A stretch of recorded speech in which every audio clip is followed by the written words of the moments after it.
Welcome to this video. In this video, I will look at 3 areas of psychology that I think teachers of children often misunderstand. And all 3 of these misunderstandings can have serious consequences in the English classroom. The first myth involves the theory of multiple intelligences. The second involves the relationship between humanistic approaches and child-centered learning. And the third involves the concept of a fixed and growth mindset.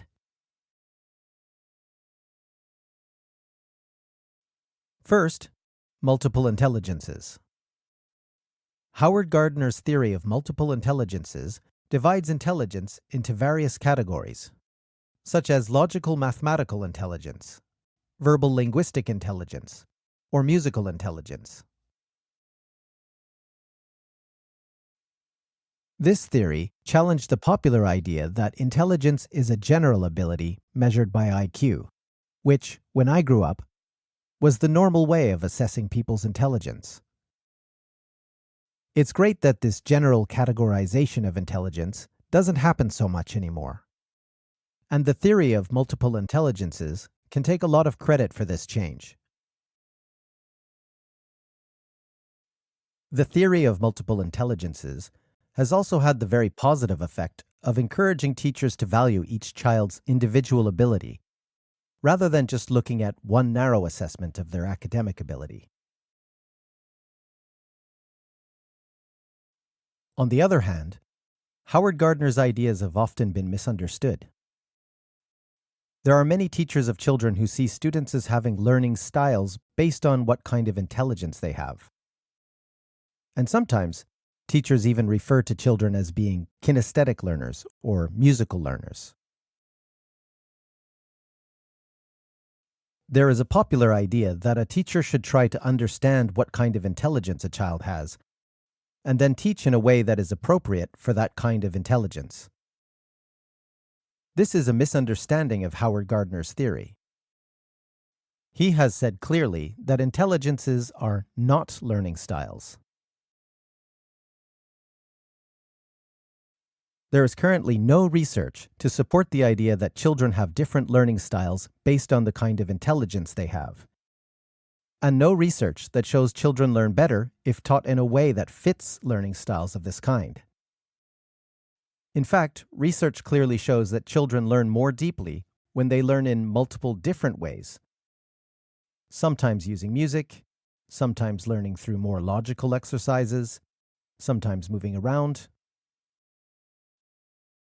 And when teaching children, of course, we should do everything possible to get to know an individual child's preferences and interests, and what they are good at or not so good at, so as to make learning as relevant as possible to each child.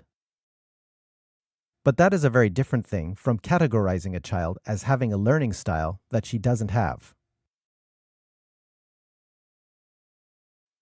Any kind of categorization of children can be damaging and restrictive. Categorization can easily be a self-fulfilling prophecy. And if a child gets categorized as having a musical learning style, and the child buys into the idea, then the child may not fulfill her potential in areas of learning that don't fit that style. There is no doubt that children have preferences. Some children may prefer to do quiet writing exercises, and some children may prefer singing. And these preferences might be related to the kinds of intelligence they have. But many other factors will also affect their preferences, such as their personality, or what they are used to doing at home, or what their friends like doing. And even though children do have preferences, and even if learning styles of some kind are discovered in the future, this doesn't mean we should encourage children to stay in their comfort zones when we teach, which is what tends to happen when teachers teach according to the kind of intelligence a child seems to have. I think the art of effective teaching is to encourage children to expand their horizons by leaving their comfort zones and positively challenging new things, instead of being restricted by any kind of category.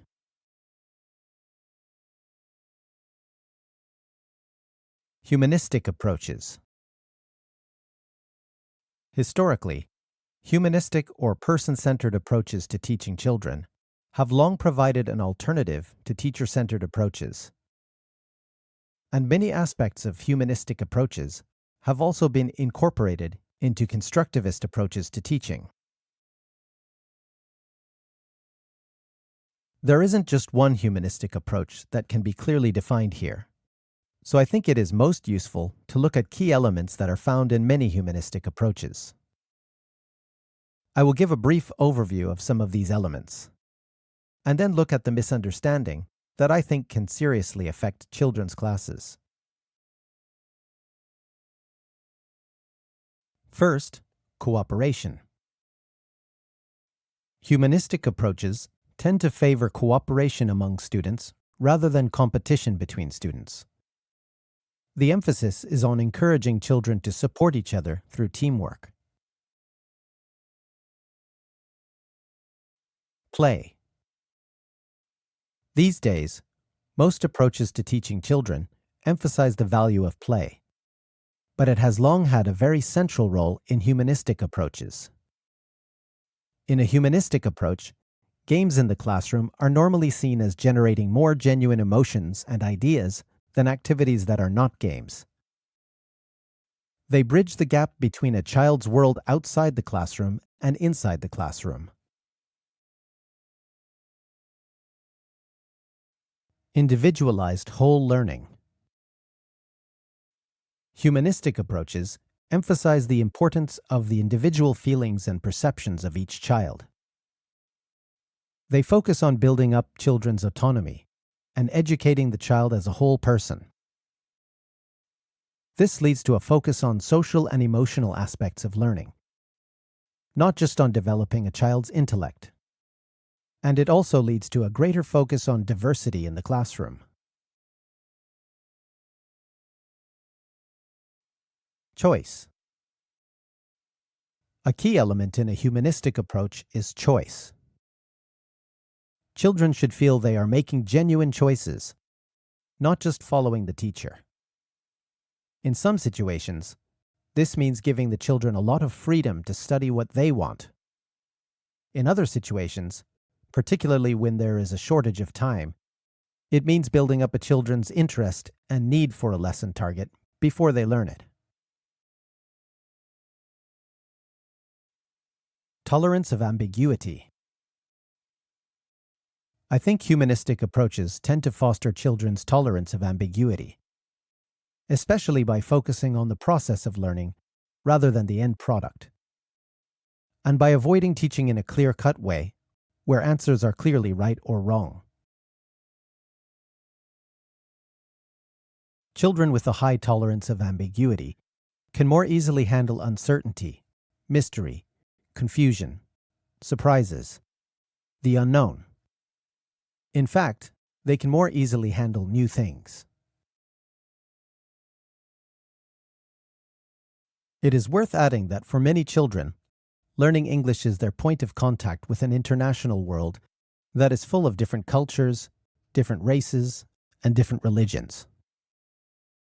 So it can be argued that building up children's tolerance of ambiguity is particularly important in the English class if we want the children to interact with the international world in a positive way. Emotional involvement. In a humanistic approach, it is considered important for children to have positive emotions when learning. The children need to have fun, and teachers need to focus on empathy and positive encouragement of the students.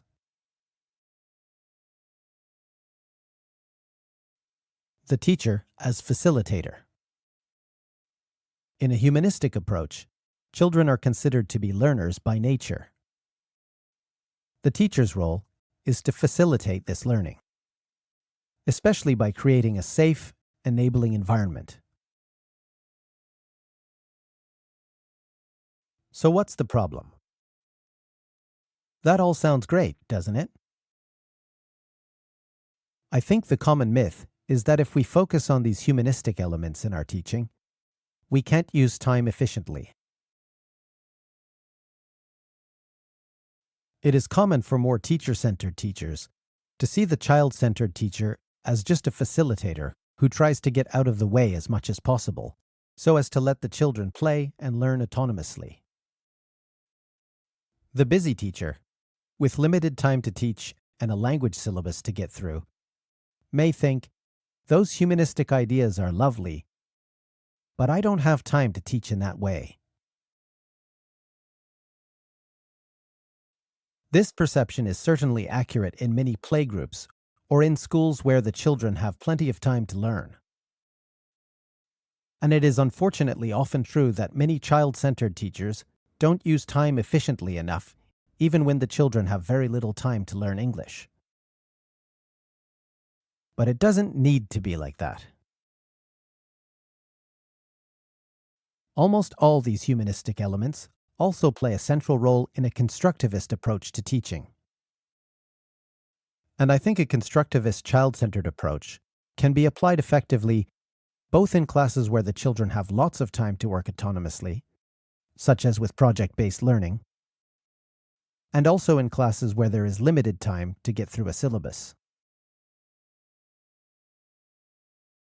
And when there is a shortage of time, child-centered techniques can use time much more efficiently than teacher-centered techniques. I would go as far as to say that when we are short of time and have a syllabus to get through, we don't have time to teach in a teacher-centered way. I think the key is to see the teacher as a mediator as well as a facilitator. A mediator who the children need to interact with in order to reach their full potential in the time available. I will look at constructivism in the next 2 videos in this series on psychology in the classroom. And all my other videos will focus on how a constructivist child-centered approach can be applied in the classroom.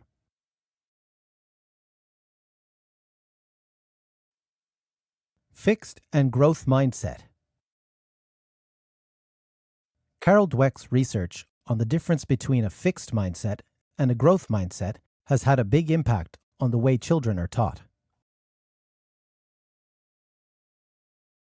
Children with a more fixed mindset tend to assume that their character, intelligence, and creative ability are fixed.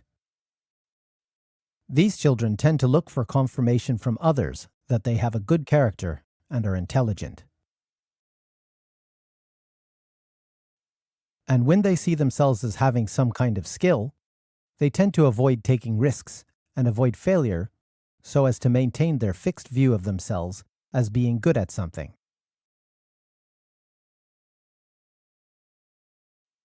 Children with more of a growth mindset tend to challenge new things and see failure as a springboard for growth. These children tend to believe that everybody can change and grow if we make an effort, and they have more of a passion for learning. Clearly, children with growth mindsets are better learners. Although the mindset of a child begins to develop at a very young age, it is important to understand that these are not clear-cut categories. Our mindset can evolve and change. And all of us can sometimes have more of a fixed mindset and sometimes more of a growth mindset. Many factors can influence this.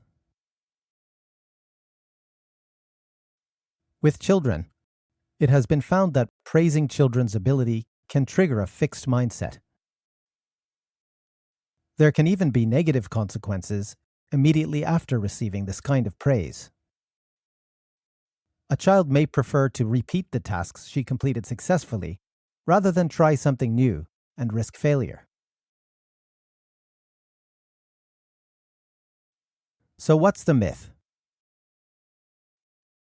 I think there are actually 2 myths. The first myth is that many teachers of children believe that almost all praise is beneficial. The second is that teachers who are aware of the negative effect of praise on a child's mindset often believe that the solution is to praise effort rather than ability. But encouraging a growth mindset is not as simple as praising effort. One problem is that teachers often praise the effort of children who are not using effective learning strategies. In fact, it is very common for teachers to especially praise the effort of children who fail, so as to encourage them. This is done with very good intentions, but it is likely to reinforce ineffective learning strategies.